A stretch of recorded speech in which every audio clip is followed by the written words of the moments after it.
Pada awal abad ke-7 Masehi, di tengah panasnya padang pasir Jazirah Arab, berdirilah kota Mekah, pusat perdagangan yang ramai, tetapi juga pusat penyembahan berhala.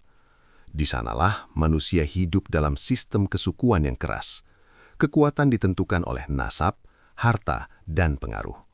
Kaum lemah tertindas, perempuan kerap dipandang rendah, dan perbudakan menjadi hal yang biasa. Di tengah kondisi itulah, Allah mengutus seorang nabi terakhir, Muhammad SAW, membawa cahaya tauhid yang mengguncangkan tatanan lama. Seruan untuk menyembah satu Tuhan dan meninggalkan berhala bukan sekadar ajaran spiritual, tetapi juga revolusi sosial. Dakwah ini perlahan menyentuh hati orang-orang yang tulus, namun juga membangkitkan kemarahan mereka yang merasa kekuasaannya terancam. Dan di balik perjuangan besar itu, ada 5 sosok wanita yang kelak menjadi pilar penting dalam sejarah Islam.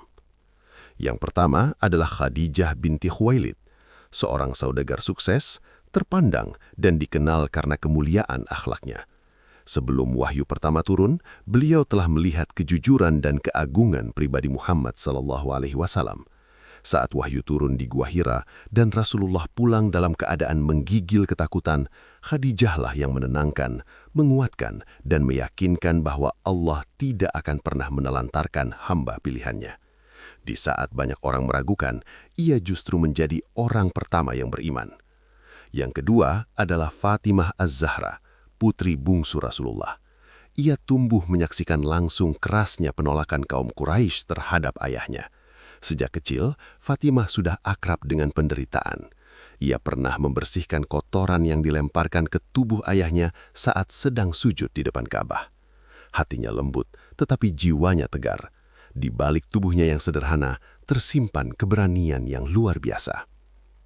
Kemudian ada Aisyah binti Abu Bakar, wanita cerdas yang kelak dikenal sebagai salah satu periwayat hadis terbanyak. Ia tumbuh dalam rumah tangga kenabian, menyerap langsung ajaran Islam dari sumbernya. Kecerdasannya membuatnya menjadi rujukan para sahabat dalam berbagai persoalan agama. Namun di masa-masa awal itu, ia masih seorang gadis muda yang menyaksikan bagaimana Islam diperjuangkan dengan penuh air mata. Sosok berikutnya adalah Sumayyah binti Hayat. Ia bukan bangsawan, bukan orang kaya, dan tidak memiliki pelindung kuat dari kabilah besar. Ia hanyalah seorang budak yang memilih beriman kepada Allah dan Rasul-Nya. Di tengah sistem masyarakat yang menindas kaum lemah, keislamannya membuatnya menjadi sasaran penyiksaan. Namun justru dari wanita sederhana inilah lahir contoh keberanian yang abadi dalam sejarah. Dan yang kelima adalah Ummu Salamah, seorang wanita yang dikenal karena kebijaksanaan dan keteguhan hatinya. Ia termasuk golongan awal yang memeluk Islam dan merasakan pahitnya hijrah. Hidupnya dipenuhi ujian, tetapi juga dipenuhi kecerdasan dalam mengambil keputusan di saat-saat krusial.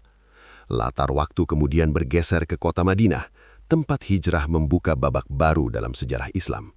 Jika Mekah adalah tempat ujian kesabaran, maka Madinah menjadi tempat pembentukan peradaban. Namun perjalanan menuju ke sana tidaklah mudah. Hijrah berarti meninggalkan rumah, keluarga, harta, bahkan keselamatan diri. Di 2 kota inilah, Mekah dan Madinah, kisah 5 wanita mulia ini terukir. Mereka hidup di tengah perubahan besar. Mereka menyaksikan langsung turunnya wahyu, tekanan demi tekanan, serta lahirnya masyarakat Islam pertama. Mereka bukan tokoh yang berdiri jauh dari peristiwa. Mereka berada tepat di jantungnya. Suasana zaman itu penuh ketegangan. Setiap langkah dakwah bisa berujung ancaman. Setiap pertemuan rahasia mengandung resiko. Namun justru di tengah tekanan itulah iman mereka bersinar paling terang. Bagian awal kisah ini bukan sekadar memperkenalkan nama dan latar. Ia memperlihatkan bahwa Islam sejak awal berdiri di atas pengorbanan bersama. Laki-laki dan perempuan, tua dan muda, kaya dan miskin. Dan 5 wanita ini adalah gambaran nyata bahwa kemuliaan dalam Islam tidak ditentukan oleh status, melainkan oleh keteguhan iman. Disinilah cerita mereka dimulai, di tengah gurun yang sunyi, di antara tekanan dan harapan, di bawah langit yang menjadi saksi lahirnya cahaya peradaban. Cahaya Islam mulai menyebar perlahan di Mekah.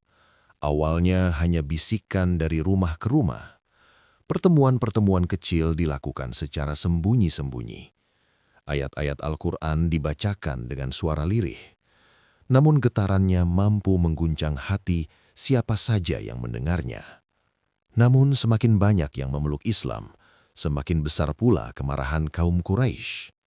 Bagi para pemimpin kabilah, ajaran tauhid bukan sekadar ancaman keyakinan, tetapi ancaman terhadap kekuasaan dan perdagangan mereka. Jika manusia tidak lagi menyembah berhala, bagaimana nasib ritual-ritual yang mendatangkan keuntungan? Jika semua manusia dianggap setara di hadapan Allah, bagaimana nasib hierarki sosial yang selama ini mereka nikmati? Tekanan pun dimulai. Rasulullah SAW dicaci, dihina, bahkan disebut penyihir dan orang gila. Pengikutnya diintimidasi. Mereka yang lemah menjadi sasaran paling empuk. Di tengah situasi itu, konflik pertama menyentuh rumah tangga Rasulullah sendiri. Khadijah binti Khuwailid menyaksikan suaminya pulang dengan wajah letih, tubuh penuh debu, dan hati yang tetap teguh.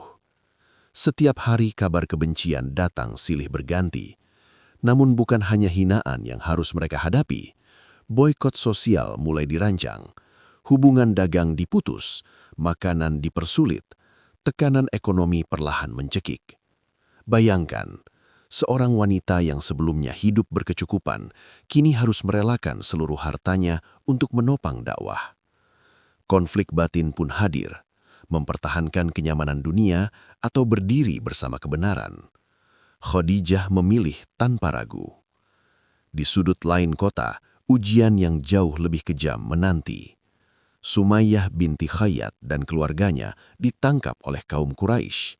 Mereka diikat di tengah terik matahari padang pasir. Cambuk dan tombak menjadi alat penyiksaan. Setiap hari mereka dipaksa kembali kepada kemusyrikan. Konflik di sini bukan hanya fisik, tetapi pilihan hidup dan mati. Apakah ia akan menyerah demi keselamatan, ataukah mempertahankan kalimat ahad-ahad meski nyawa menjadi taruhan? Sementara itu di rumah Rasulullah, seorang gadis kecil menyaksikan semuanya dengan mata berkaca-kaca.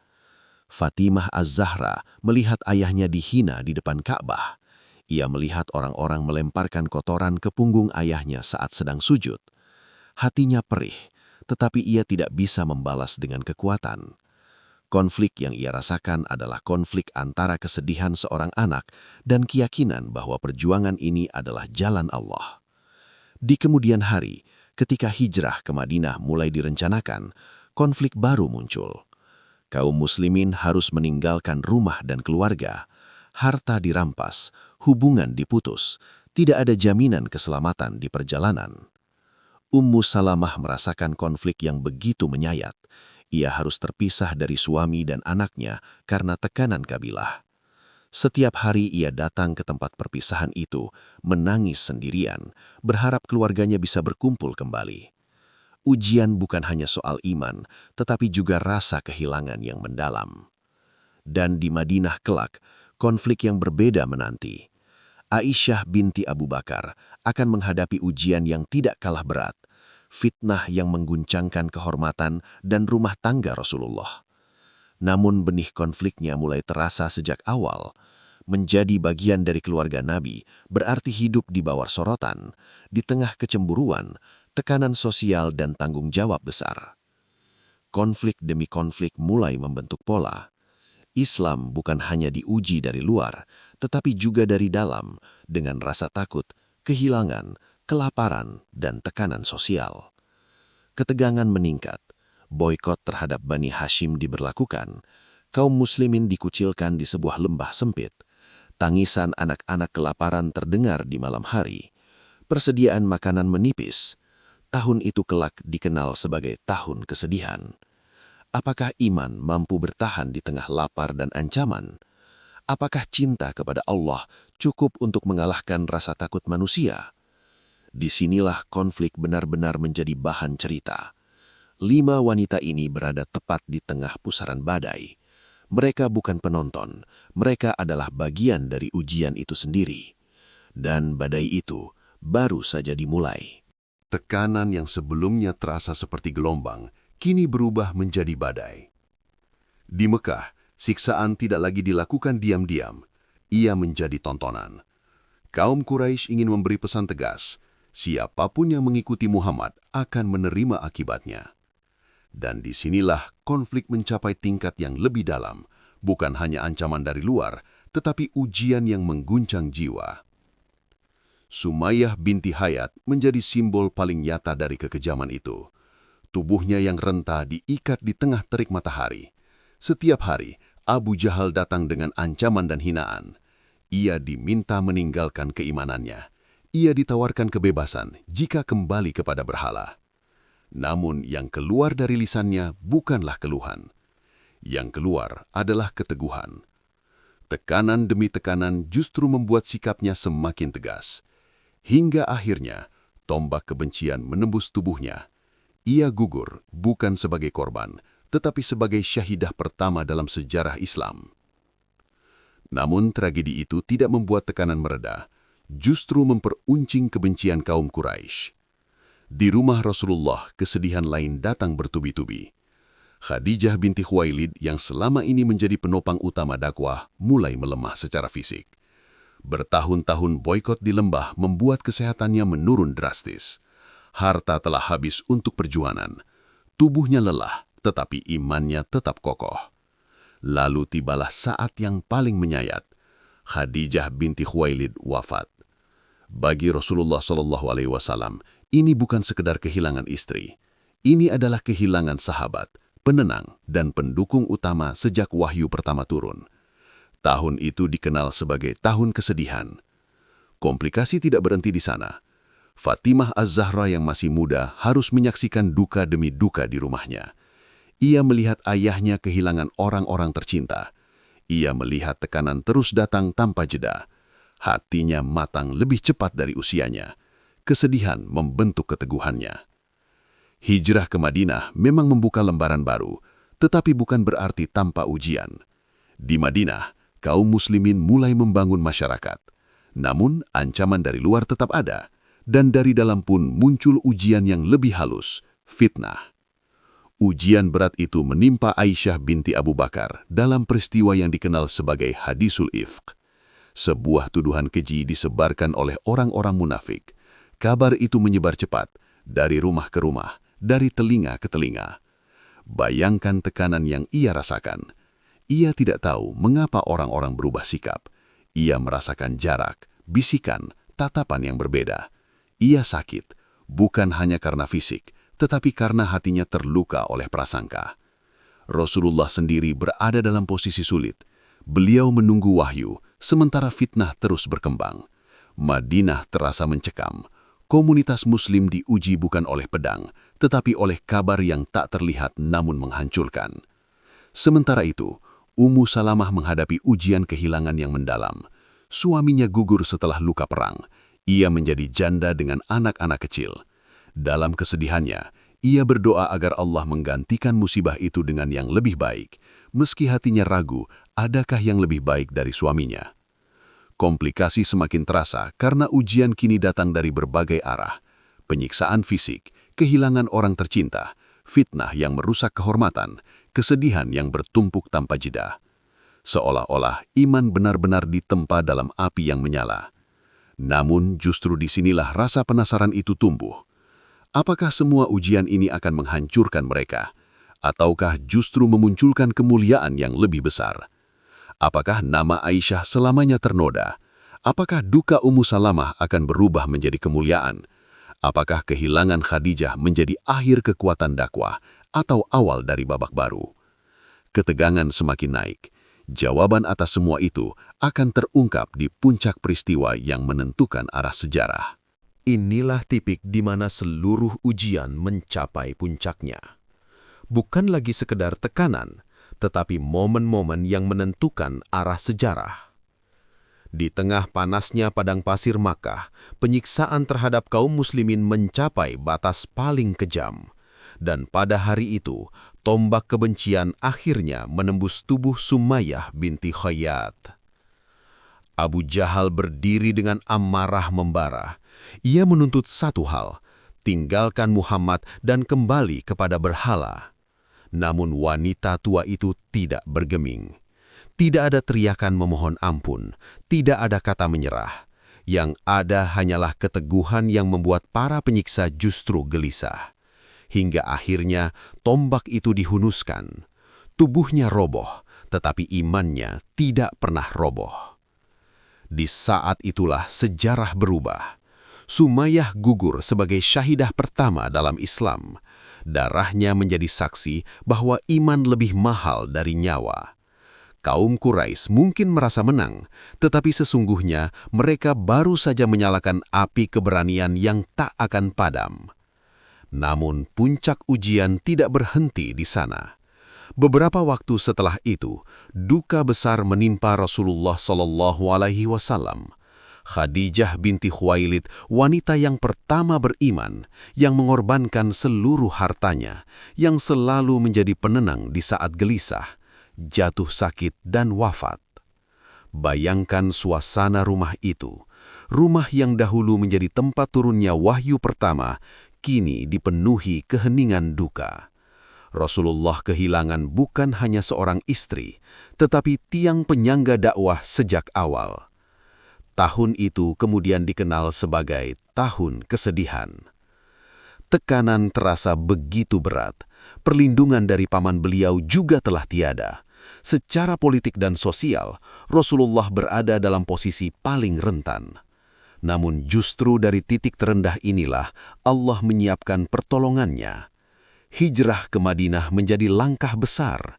Di sana, Islam mulai membentuk peradaban, tetapi ujian yang berbeda telah menanti. Puncak ketegangan berikutnya terjadi ketika fitnah besar menimpa Aisyah binti Abu Bakar. Tuduhan keji menyebar seperti api yang menyambar keringnya padang pasir. Kota Madinah gempar. Rumah Rasulullah terasa sunyi. Aisyah menangis dalam kebingungan. Ia tahu dirinya tidak bersalah, tetapi bagaimana membungkam bisikan yang telah menyebar ke seluruh penjuru kota? Rasulullah menunggu wahyu dengan hati yang berat. Hari demi hari berlalu dalam ketidakpastian.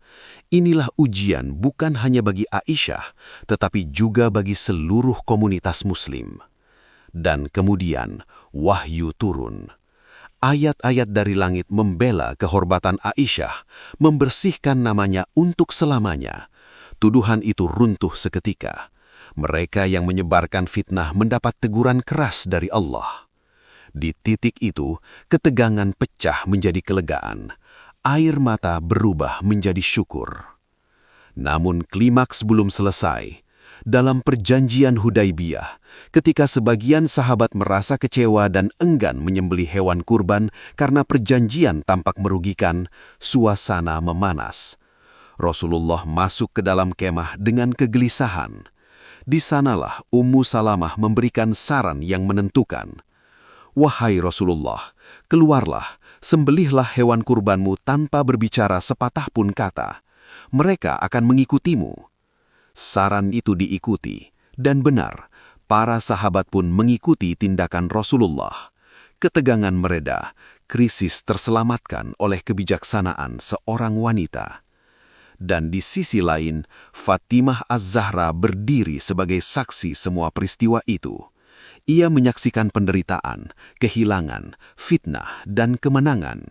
Ia menjadi penguat ayahnya di masa-masa sulit, hingga kelak menjadi wanita yang paling dicintai Rasulullah.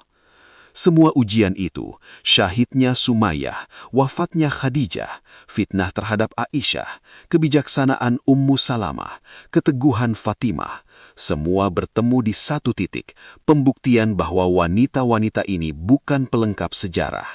Mereka adalah bagian dari momen-momen paling menentukan dalam perjalanan Islam. Di puncak ketegangan ini, jelaslah satu hal. Iman yang diuji dengan darah, air mata, dan kehilangan justru melahirkan kemuliaan yang abadi. Dan dari klimaks inilah, sejarah Islam melangkah menuju kemenangan yang lebih besar. Setelah gelombang besar ujian itu berlalu, suasana tidak lagi sekeras sebelumnya. Namun bukan berarti semuanya kembali seperti semula. Justru pada fase inilah terlihat dengan jelas bagaimana Allah memuliakan hamba-hambanya yang telah lulus dari ujian berat. Di Madinah, suasana yang sebelumnya tegang perlahan berubah menjadi lebih tenang. Komunitas Muslim mulai kokoh. Perjanjian Hudaibiyah yang sempat mengecewakan sebagian sahabat ternyata membuka jalan bagi kemenangan besar di kemudian hari. Ketegangan yang memuncak kini berganti dengan pemahaman bahwa rencana Allah selalu lebih luas dari perkiraan manusia. Nama Aisyah binti Abu Bakar yang sempat diguncang fitnah, kini justru semakin bersinar. Ayat-ayat Al-Quran yang turun untuk membelanya menjadi bukti abadi kemuliaannya. Dari seorang wanita muda yang menangis dalam kebingungan, ia tumbuh menjadi sosok yang matang, kuat, dan penuh hikmah. Setelah wafatnya Rasulullah, Aisyah menjadi salah satu sumber ilmu terbesar bagi umat. Rumahnya berubah menjadi pusat pembelajaran. Para sahabat datang bertanya, mencatat, dan meriwayatkan hadis darinya. Fitnah yang dulu hampir menghancurkannya justru menjadi sebab Allah meninggikan derajatnya. Begitu pula dengan Ummu Salamah. Setelah peristiwa Hudaibiyah, kebijaksanaannya semakin dikenal. Ia bukan hanya istri Nabi, tetapi penasihat yang cerdas. Dalam berbagai situasi genting, pandangannya selalu membawa ketenangan. Dari seorang wanita yang pernah menangis karena terpisah dari keluarga dan kehilangan suami, ia menjadi simbol keteguhan dan kecerdasan perempuan muslimah.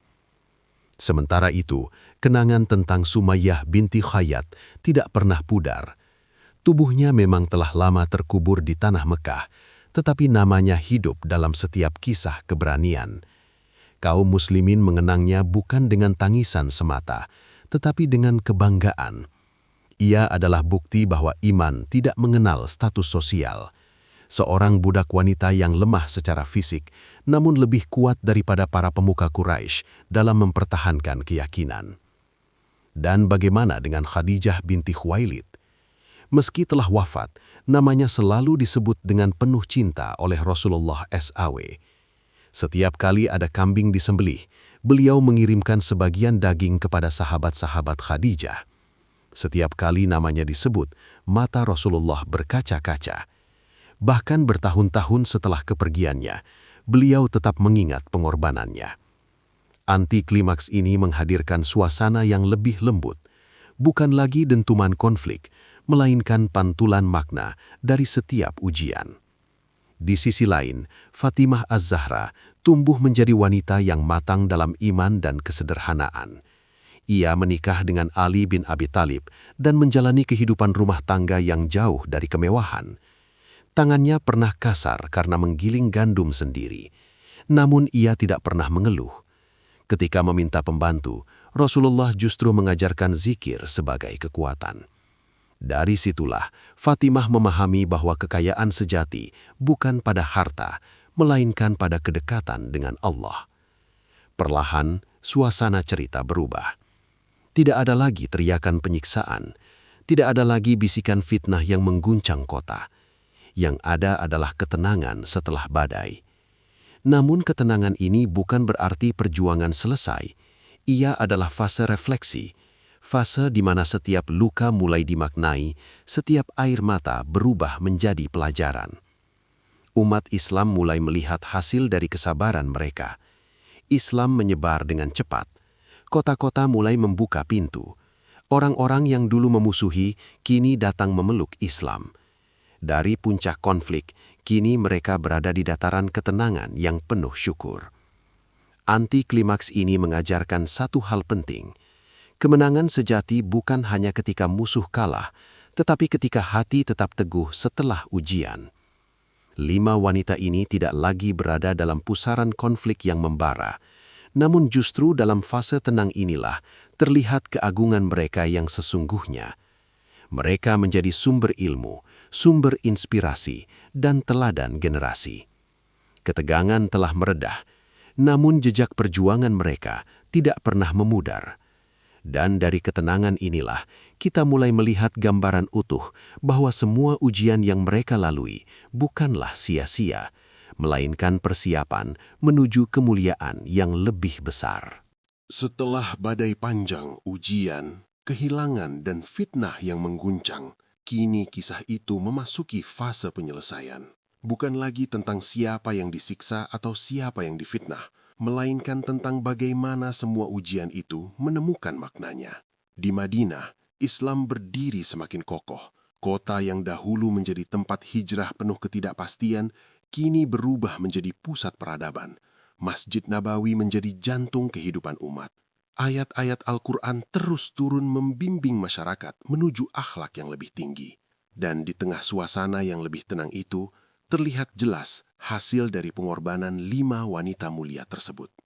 Khadijah binti Khuwailid memang telah lama wafat, tetapi pengaruhnya tetap hidup. Harta yang ia infakkan menjadi fondasi awal dakwah. Dukungan emosionalnya menjadi penguat langkah Rasulullah di masa-masa paling sulit. Tanpa keteguhan dan keyakinannya di awal kenabian, mungkin sejarah akan terasa jauh lebih berat. Resolusi dari kisahnya adalah kemuliaan yang abadi. Namanya disebut sebagai salah satu wanita terbaik penghuni syurga. Sumayyah binti Khayyat pun demikian. Darahnya yang tertumpah bukan akhir yang tragis, melainkan pembuka bab keberanian bagi generasi setelahnya. Setiap muslim yang diuji karena iman, mengingat bahwa ada seorang wanita sederhana yang lebih dahulu mempertaruhkan nyawanya demi tauhid. Penyelesaian dari kisahnya adalah kemenangan spiritual, bahwa kematian di jalan Allah bukan kekalahan, melainkan kemuliaan. Sementara itu, Aisyah binti Abu Bakar yang pernah diguncang fitnah, kini berdiri sebagai lautan ilmu. Ia meriwayatkan ribuan hadis, menjawab persoalan fikih, bahkan menjadi rujukan para sahabat senior. Allah tidak hanya membersihkan namanya, tetapi juga meninggikan derajatnya di hadapan umat. Dari luka fitnah, lahirlah kedewasaan dan kebijaksanaan yang menerangi generasi. Ummu Salamah yang pernah kehilangan suami dan terpisah dari keluarga, kini dikenal sebagai wanita yang doanya dikabulkan Allah dengan cara yang tak terduga. Ia mendapatkan kedudukan mulia sebagai istri Rasulullah dan menjadi bagian dari rumah tangga kenabian. Kesedihannya tidak sia-sia. Ia berubah menjadi kehormatan yang besar.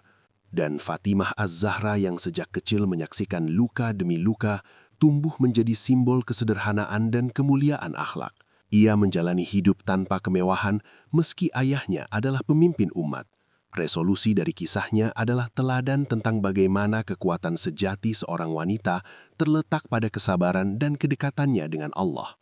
Di titik ini, konflik benar-benar menemukan jawabannya. Penyiksaan berubah menjadi syahid, kehilangan berubah menjadi kemuliaan, fitnah berubah menjadi pembelaan dari langit, kesedihan berubah menjadi hikmah. Tidak ada lagi ketegangan yang membara seperti sebelumnya, yang ada adalah ketenangan penuh makna. Seolah-olah seluruh perjalanan panjang itu dirangkai Allah untuk menunjukkan satu pesan besar, bahwa setiap pengorbanan di jalannya pasti memiliki balasan yang lebih indah. Resolusi ini bukan hanya penutup konflik, tetapi juga penegasan bahwa peran wanita dalam sejarah Islam bukan sekedar pelengkap. Mereka adalah penjaga iman, penopang dakwah, pendidik generasi, dan saksi lahirnya peradaban. Kini, cerita mendekati akhir, namun warisan mereka justru baru benar-benar dimulai. Waktu terus berjalan. Tahun-tahun berlalu. Rasulullah Shallallahu Alaihi Wasallam akhirnya wafat, meninggalkan duka yang begitu dalam bagi seluruh umat Islam di Madinah. Tangisan terdengar di setiap sudut kota. Namun, di tengah kesedihan itu, warisan perjuangan tetap berdiri kokoh. Dan disitulah kisah 5 wanita mulia ini mencapai makna akhirnya. Khadijah binti Khuwailid telah lama tiada, tetapi namanya tetap disebut dengan penuh cinta. Ia bukan sekadar istri pertama Rasulullah, ia adalah fondasi awal dakwah. Setiap kali Islam disebut, pengorbanannya menjadi bagian yang tak terpisahkan dari sejarah. Sumayyah binti Khayyat mungkin tidak meninggalkan banyak riwayat panjang, tetapi satu peristiwa syahidnya cukup untuk mengukir namanya selamanya. Ia mengajarkan bahwa keberanian tidak diukur dari kekuatan fisik, tetapi dari keteguhan hati. Aisyah binti Abu Bakar melanjutkan hidup sebagai penjaga ilmu. Dari rumahnya, ribuan hadis tersebar ke seluruh penjuru negeri. Generasi setelah generasi belajar darinya. Fitnah yang pernah mengguncangkannya justru menjadi bukti bahwa Allah menjaga kehormatan hamba pilihannya. Ummu Salamah dikenang karena kebijaksanaan dan kedewasaannya dalam menghadapi ujian. Ia membuktikan bahwa kesedihan tidak menghancurkan seorang mukminah, justru mengangkat derajatnya. Dan Fatimah Az-Zahra, putri tercinta Rasulullah, menjadi simbol kesucian dan kesederhanaan. Hidupnya singkat setelah wafatnya sang ayah, namun kemuliaannya hidup sepanjang zaman. Akhir cerita ini bukan tentang kemenangan duniawi yang gemilang, bukan pula tentang istana atau kekuasaan. Akhirnya adalah tentang warisan iman. Dari rumah-rumah sederhana di Makkah hingga Madinah, lahirlah teladan yang tak lekang oleh waktu. Mereka membuktikan bahwa wanita dalam Islam bukan sekadar pendamping sejarah. Mereka adalah penulis sejarah itu sendiri. Dan hari ini, ketika kita menyebut nama-nama mereka, sesungguhnya kita sedang menyebut kisah tentang keberanian, kesabaran, dan cinta kepada Allah yang tak tergoyahkan. Inilah akhir dari kisah mereka. Namun, bukan akhir dari inspirasi yang mereka tinggalkan. Sahabat check-in, dari kisah 5 wanita mulia ini, kita belajar bahwa kekuatan sejati bukan pada harta, jabatan, atau popularitas, tetapi pada iman yang teguh saat ujian datang bertubi-tubi. Mereka mengajarkan bahwa kesabaran tidak pernah sia-sia, bahwa setiap air mata di jalan Allah akan diganti dengan kemuliaan yang tak terbayangkan. Hari ini, mungkin kita tidak menghadapi cambuk atau tombak, tetapi kita diuji dengan kesabaran, keikhlasan, dan keteguhan menjaga iman. Maka, jadikan kisah mereka sebagai cermin untuk diri kita. Jika kisah ini menyentuh hati Anda, jangan lupa klik like, subscribe, dan aktifkan loncengnya agar tidak ketinggalan kisah inspiratif berikutnya di Check-in, cerita dan kisah inspiratif. Tulis di komentar Anda menonton dari kota mana. Insya Allah kami doakan semoga Allah menjaga Anda dan keluarga, melapangkan rezeki, dan menguatkan iman kita semua. Sampai jumpa di kisah menggetarkan berikutnya.